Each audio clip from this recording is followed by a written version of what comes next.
Hello guys, आज हमारा important topic है किरचॉफ का नियम। ये बोर्ड एग्जाम के पॉइंट से देखा जाए मेरे प्यारे भाई तो किरचॉफ का नियम बहुत ही वीवी है मेरे प्यारे भाई, क्योंकि बोर्ड एग्जाम में कई बार पूछा जा चुका है मेरे प्यारे भाई।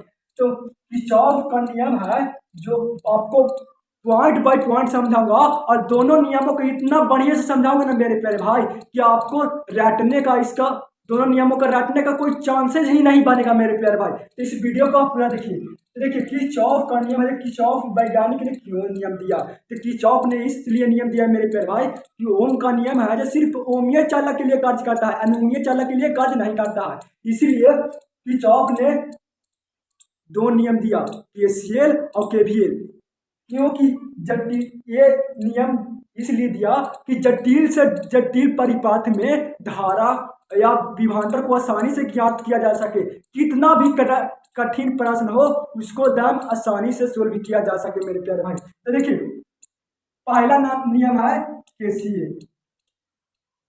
इसको हिंदी में बोला जाए मेरे प्यारे भाई तो धारा का नियम कहते हैं। तो देखिए धारा का नियम कहेंगे किसको मेरे प्यारे भाई? तो किसी नोड या जंक्शन पर आने वाली धाराओं तथा जाने वाली धाराओं का कुल बीजगणितीय योग 0 के बराबर होता है। तो इसमें दो पॉइंट का जिक्र हुआ मेरे प्यारे भाई, नोड और जंक्शन। तो जंक्शन कहेंगे किसको मेरे प्यारे भाई? तो देखिए जंक्शन आप लोग सुने होंगे कि किसी स्टेशन पर गया जंक्शन हो गया, पटना जंक्शन हो गया, बड़े बड़े स्टेशनों पर जंक्शन का नाम दिया जाता है।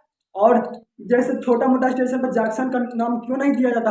क्योंकि छोटा मोटा जंक्शन है, वहाँ पे ट्रेन का इंजन एक ट्रेन के दूसरे ट्रेन में इंजन का कनेक्ट नहीं होता है, जुड़ता नहीं है मेरे प्यारे भाई। तो गया है बड़े बड़े स्टेशनों पर होता ये होता है कि दूसरे ट्रेन का इंजन है जो दूसरे ट्रेन में जाके जुड़ता है, कनेक्ट होता है। सिंपल से समझ लीजिए मेरे प्यारे भाई कि जंक्शन का हुआ एक दूसरे से कनेक्ट होना, एक दूसरे से जुड़ना।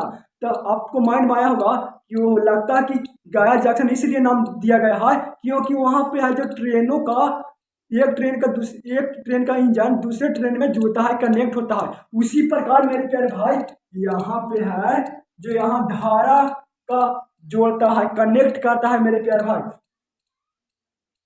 धारा एक पॉइंट आया कि जंक्शन है जो दो या तीन जंक्शन है जो तीन या तीन से अधिक धाराओं का जोड़ने का कार्य करता है। और नोड है दो या दो से अधिक धाराओं का जोड़ने जो ब्रांच होता है उसको कहेंगे नोड। और तीन या तीन से अधिक धाराओं का जोड़ने वाले ब्रांच को कहेंगे, शाखा को क्या कहेंगे? जंक्शन मेरे प्यारे भाई।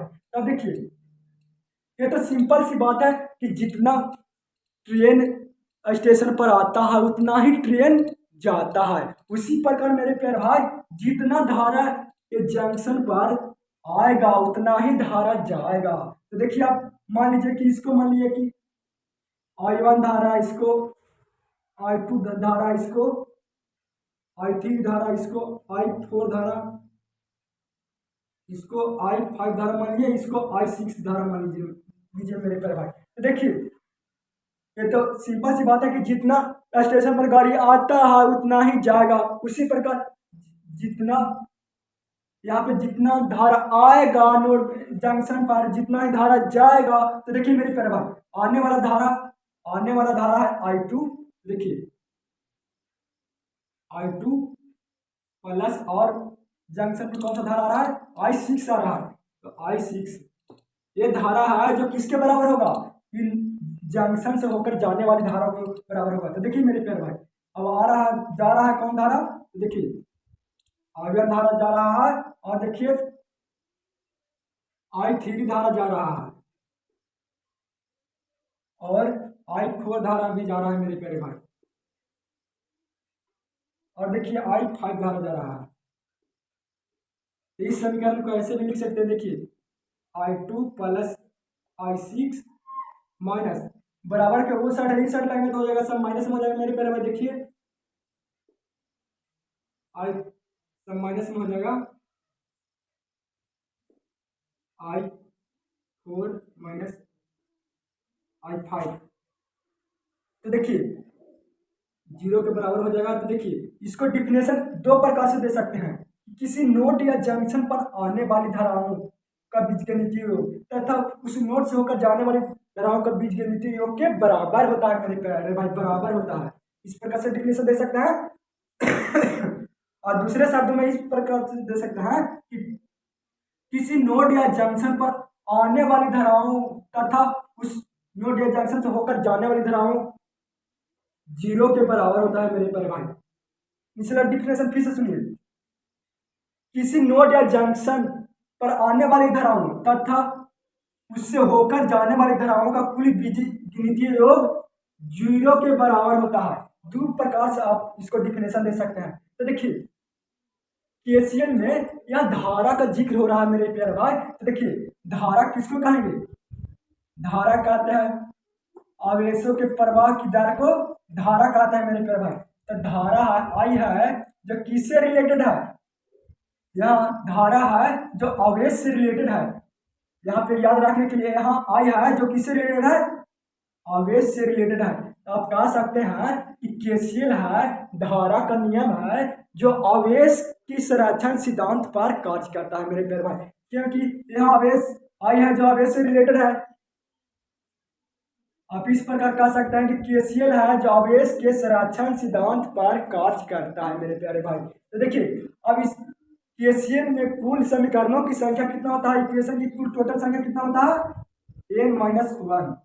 इसको आप n से हो गया नोड, n है जो नोड की संख्या दर्शाता है। उसी प्रकार देखिए मेरे प्यारे भाई केवीएल समझते हैं, इसको हिंदी में कहा जाता है विद्युत विभव का नियम भी कह सकते हैं।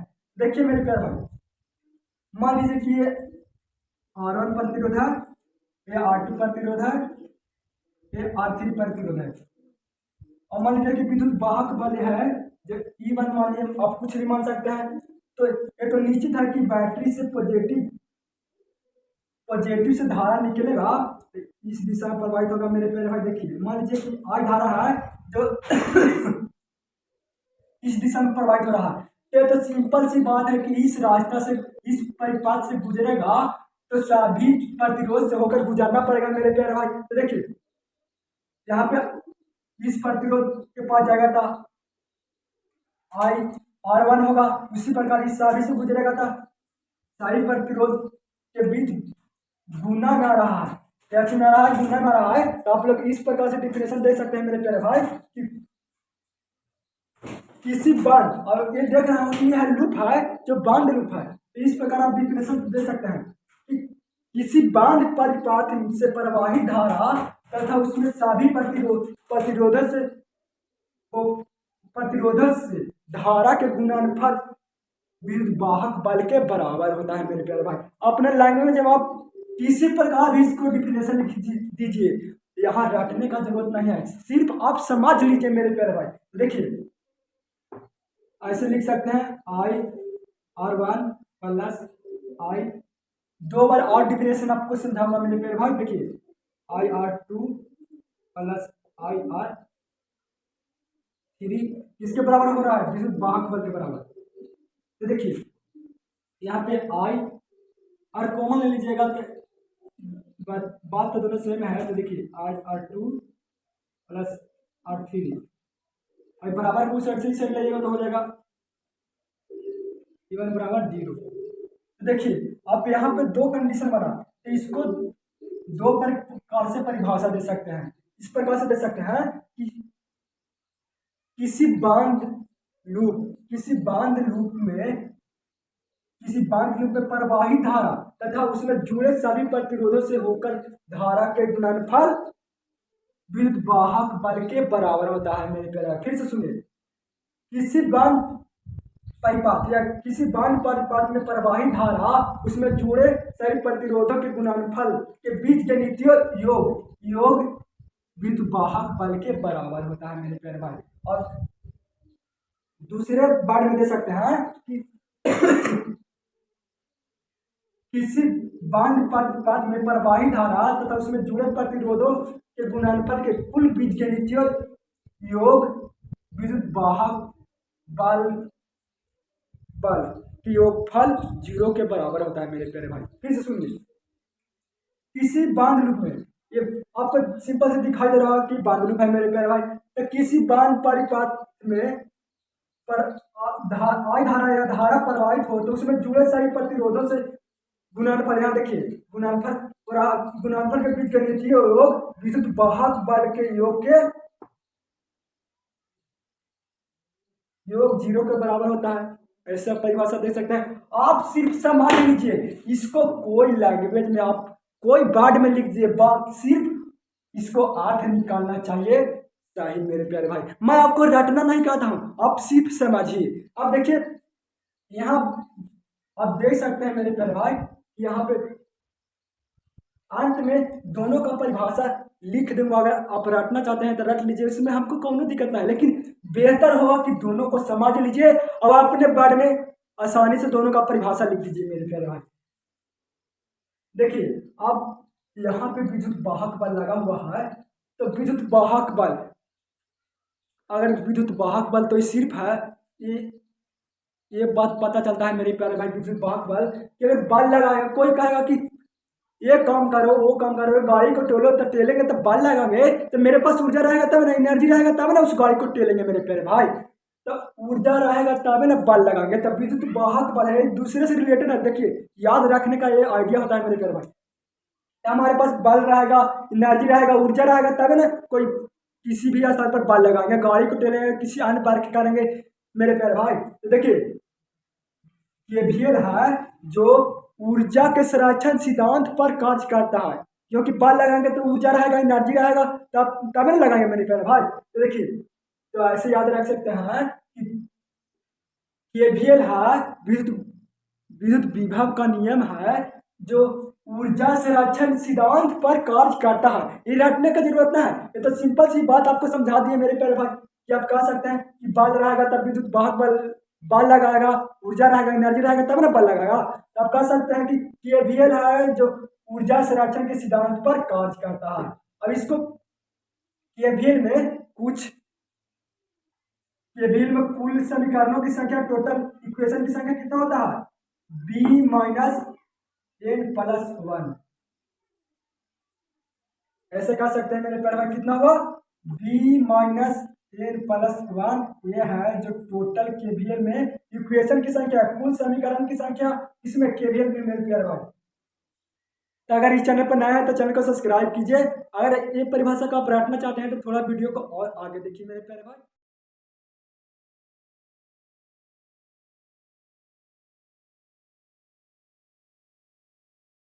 तो अगर इस चैनल पर नया है तो चैनल को सब्सक्राइब कीजिए और वीडियो को लाइक कीजिए। तो जय हिंद।